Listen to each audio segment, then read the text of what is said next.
Hello, children. This is T. Mahalakshmi from Trinity Academy Metric Higher Secondary School.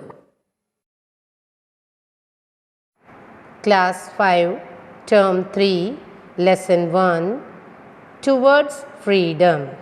Today, we are going to see about India before independence, how the Europeans came to India, why they came to India, what was the impact by the arrival of the Europeans, especially the British. India was known as the Golden Bird. This name was given because of its wealth and prosperity. India has always been famous for spices, textiles,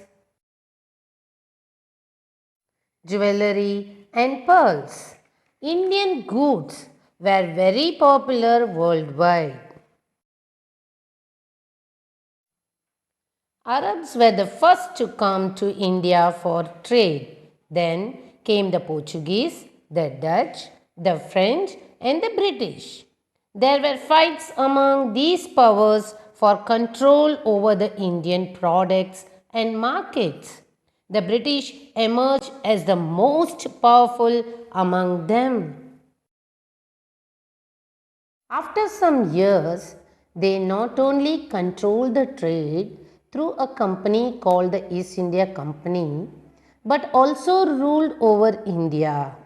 The company bought goods from India at cheap rates and sold them abroad at higher prices. This resulted in huge profits for the company. Little by little, the English East India Company controlled over the whole of India. Taking advantage of lack of unity among the Indians, the British conquered large parts of India and established their rule. Once the British were firmly established in India, they exploited farmers, traders, craftsmen, and the rulers of local kingdom. India had an agrarian economy. This meant that the livelihood of the people mainly depended on agricultural produce. England was a developed country with factories and industries. It needed raw materials for industries and markets to sell off the finished products. This was only possible by controlling India, and the British exploited the poor farmers of India. The farmers were forced to grow crops like cotton and indigo that were used as raw materials in British factories. Children, indigo means a plant which is a source of indigo dye. This raw materials was purchased by the company at very low prices and sold at very high rates in England and other countries. Thus, farmers in India became poorer. The farmers were not allowed to grow food crops. Many died due to starvation. Cheaper machine made cloth was imported into India from England. As a result, the handloom industry of India suffered. Lakhs of weavers became unemployed. They suffered the same fate as the farmers. The British did not allow the Indians to open mills and factories. Indian traders were not allowed to trade in items of their choice. The Indian rulers and princes were unhappy with the British.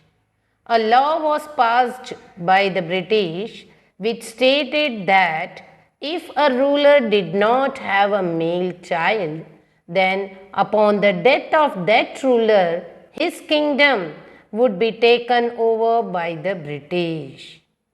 The British strengthened their hold over India by introducing unjust laws and by unfair means. The dissatisfaction and the anger of most Indians led them to revolt. Revolt against the British. There was a major revolt in 1857 known as the Great Revolt of 1857 or the Sepoy Mutiny. Sepoy Mutiny was the first war of Indian independence. It was an important event in the India's struggle for freedom. The revolt was started by Mangal Pandey, an Indian soldier in the British Army. Many Indian soldiers of British Army in India also took part in revolt. There was a rumor that the fat of cows and pigs was used to grease the cartridges of the new rifles that was brought by the British Army in India. The soldiers had to bite off the greased cover of the cartridges with their mouth before loading it in the rifle. As the religious sentiment of Hindus and Muslims were hurt, the soldiers refused to bite the greased cartridges and revolted against the British. The revolt started at Meerut and soon spread to large parts of northern and central India. Farmers, craftsmen, and other sections of the society joined the revolt. The last Mughal emperor, Bahadur Shah Zafar, was declared as the leader of the Sepoy Mutiny by the Indian soldiers who revolted against the British. The revolt was led by Nana Sahib and Tatia Top in Kanpur, by Rani Lakshmi Bai in Jhansi, and by Begum Hasrat Mahal in Awadh. The first war of independence was suppressed by the British. The revolt was not successful due to various reasons. It did not spread to all parts of India. Indian soldiers did not have sufficient money and good weapons, while the British soldiers had modern weapons. The revolt was not organized properly. Now we can see what happened after the revolt. Many Indian soldiers were killed and some were put in prisons after the mutiny was suppressed. The government of England took over the administration of India in 1858. Thus, the rule of the British East India Company in India came to an end. The government of England allowed the Indian princes to rule over their territories under their control. Next, we can see the social and religious reformers. The British introduced modern education in India.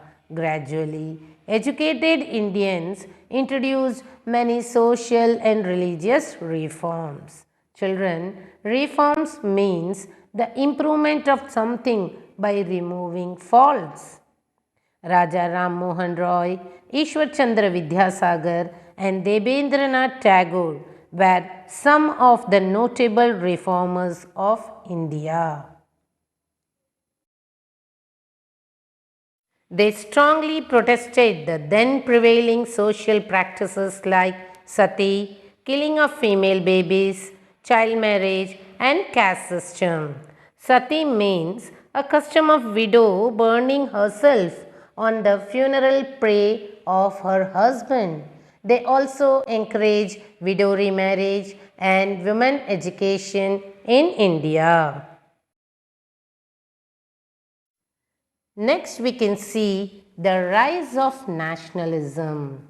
The revolt of 1857 failed, but it made Indians to realize that only a united society could fight to send the British away. The educated Indians realized that the British wanted to keep the Indians poor and backward. This led to a strong feeling of nationalism which united the Indians.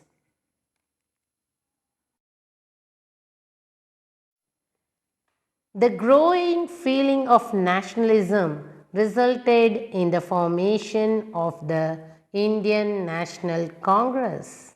The Indian National Congress, that is INC, was formed in 1885 by a British man named Alan Octavian Hume, that is A.O. Hume. The first session of Indian National Congress was held at Bombay, now Mumbai, and 72 delegates from all over India attended the session. Children, what is mean by delegates?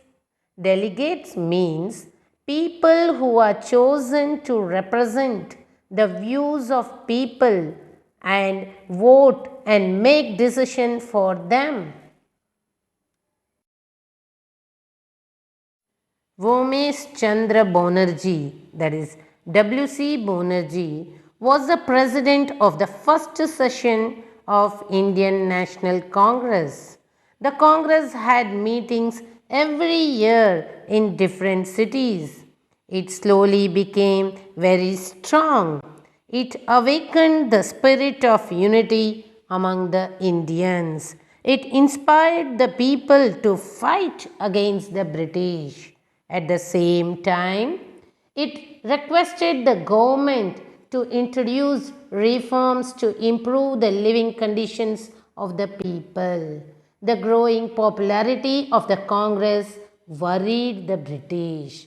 To suppress the rising spirit of nationalism, the government passed many strict laws. They also used the policy of divide and rule to prevent the Hindus and the Muslims from uniting. Now, children, we can see a short recap of this lesson. The British exploited all sections of the society. A revolt broke out in 1857. It spread to large parts of northern and central India. The revolt was suppressed. Thereafter, the administration of India was taken over by the government of England. Many reformers worked for social and religious reforms. The Indian National Congress was formed in 1885. It inspired the people to fight against the British.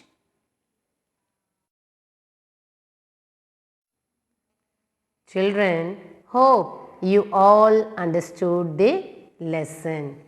Thank you.